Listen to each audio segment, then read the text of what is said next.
Anyways, there's another part in the core where, you know, this death beam destroys the Golden Gate Bridge. Isn't it weird how in those disaster movies the disasters are kind of monument-seeking, like they have some internal guidance system, you know, and they don't just destroy some schmo's house in the middle of nowhere. It's got to be something that everybody recognizes. Anyways, have you guys looking forward to Spider-Man 3? I am very excited about that movie.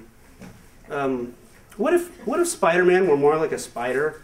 You know, I mean, we all know that he has the proportional strength of a spider, and he can shoot webbing out of his elbows or wrists. What if he were more like a spider? Like, you know, let's say he's trying to save Mary Jane. Mary Jane is being attacked by the Green Goblin.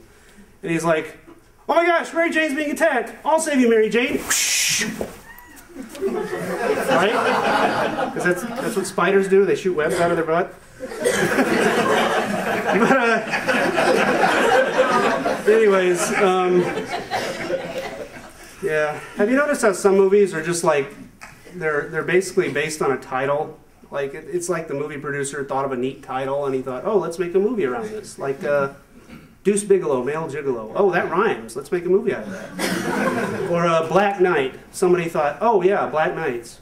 Well, let's make a movie where the actual knight is a black guy. Well, we have to make him, you know, go through time and some sort of Deus Ex Machina, but that's fine, that's fine. And we all know how that worked out. Both of those movies made hundreds of millions of dollars at the box office. So, you know. Did you guys see the movie Casino Royale? You like that? Yeah, the Bond movie. Did you notice how one of the bad guys in the movie, Le Chiffre, or however you pronounce it, he had this injury on his eye where, you know, he would cry blood when he was stressed out? What would that be like to be that guy's parent? You know, because, I mean, if you have a kid that cries blood, you don't really want him to cry at all, right? I can assure you that he was spoiled when he was a little kid, because let's say that you need to punish him. You're like, no, Le Chiffre, don't do that. And he's like, I'm sorry, Daddy. And you're like, no, don't cry. Please don't cry. Don't cry. Just here's some candy. Go and, you know, go watch TV. But anyways, have you guys you guys heard about Larry Burkhead, right? I told you earlier about how he was the father of Anna Nicole Smith's daughter. You know, it's interesting that this kind of thing is happening at the same time that Britney Spears was kind of having her meltdown. You know, she went to rehab and she cut her hair and that kind of thing. I think I know why Britney Spears was acting so bizarre. She really needed to. She wanted to be in the spotlight at that time, and she was having some really stiff competition from Anna Nicole Smith's corpse. Stiff? Yeah, get it? Yeah. Did you hear about how O.J. Simpson, he recently wrote that book called If I Did It, which was purported to be, you know, how I would have killed my ex-wife and her boyfriend? You know, I could imagine being the journalist asking him about that. You know, I mean, I sit down and I say, so, Mr. Simpson, how would you have killed your wife? And Mr. Simpson says, well, here's what I would have done, Mr. Chapman. I would have gotten my gloves on in the middle of the night. I would have gotten a large butcher knife. And I would have stopped my ex-wife and her boyfriend outside her house in the middle of the night alone. And I would have come up to them and ambushed them and started stabbing them. And, oh, I see what you did there. You almost got me, didn't you? Yeah. Oh, yeah. Yeah. I heard about another murder a few years ago. There was another murder a few years ago that I heard about that was in Harvard. And it was a student. And his name was Pring Wilson, Pring-Wilson. And his friends called him Sander. And he had another friend called Walkley. And I thought when I read that, you know, I mean, how Ivy League can you get? I mean, this wasn't, you know, this guy was probably educated. He had a house in the Hamptons, you know, a sweater and an ascot. I mean, when he was killing the guy, he was probably like, I say, indeed. You know? But, yeah. Well, I want to talk a little bit about politics right now.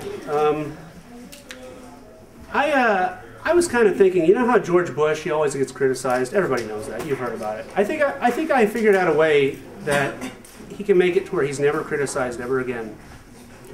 All he needs to do is change his name to My Penis. And if he does that, people won't want to criticize him. For example, Hillary Clinton will say, "I do not agree with this plan that my penis has for this surge in Iraq." Or John Kerry will say, "My penis needs to bring the troops home." And they'll just be too embarrassed. Speaking of which, if you were ever really rich, and you wanted to donate some money to a college and have a building named after you, it would be interesting to have the last name My Penis, you know? Instead of Lorton Hall, it could be My Penis Hall. I think somebody should have the courage to do that. If any of you guys are ever real rich, why don't you try that out? Just for kicks. You can always change your name back. And you know, they always talk about how the president should be impeached, right? You know, people are always criticizing him and say he should be impeached. You know, I understand that the president has done some things that are bad, you know, and unconstitutional and so forth, but I don't think the people calling for his impeachment have really thought their clever plan all the way through. You see, if you impeach the president, who becomes the next president? Maybe somebody that people are even more afraid of than George Bush? Dead-eye Dick? So we just go from my penis to Dick. But honestly, I think that the next president is going to be a Republican, and I'll tell you why. You know that John Kerry got about 48% of the vote in the 2004 election, right? And what was his only platform? I'm not George Bush, right? And he got 48% of the vote on that platform alone. And George Bush got like 51%, and he was a Republican. Well, so the next Republican who runs for president will get the normal Republican base, plus another 48% from just not being Bush. Think about that.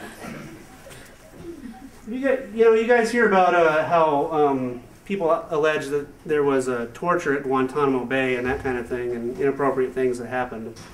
And I remember reading in the news that a journalist found a piece of paper on a desk in Guantanamo Bay that talked about torture. Now, why would they just be letting torture documents lie on a table in Guantanamo Bay for journalists to find them? I mean, if I were torturing somebody, I wouldn't, just leave it around on a desk somewhere. I mean, was the journalist just kind of walking around like, "Oh, what's this? Torture, eh? Na na na na."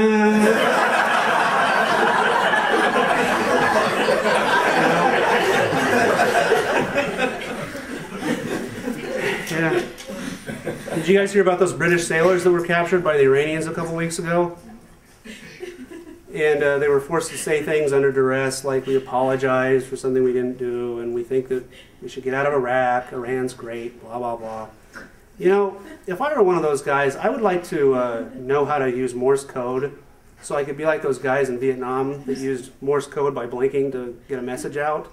I think my message would probably go something like this. What I am saying right now is all lies. Do not pay any heed to what I am saying. I hope that I can get back safely soon. I love my wife. By the way, Jan, could you TiVo Lost for me? It's really sad. I don't want to see it. Thanks. Okay, bye.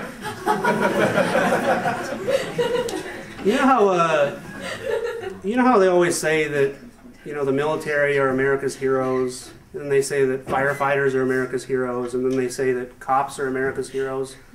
I think we should have a hero off, to find out once and for all who the greatest of American heroes are. Cops, firefighters, or the military. I think what we could try is maybe get terrorists to rob a bank and then set it on fire. And then, everybody will just converge on that spot and we can figure out who's best.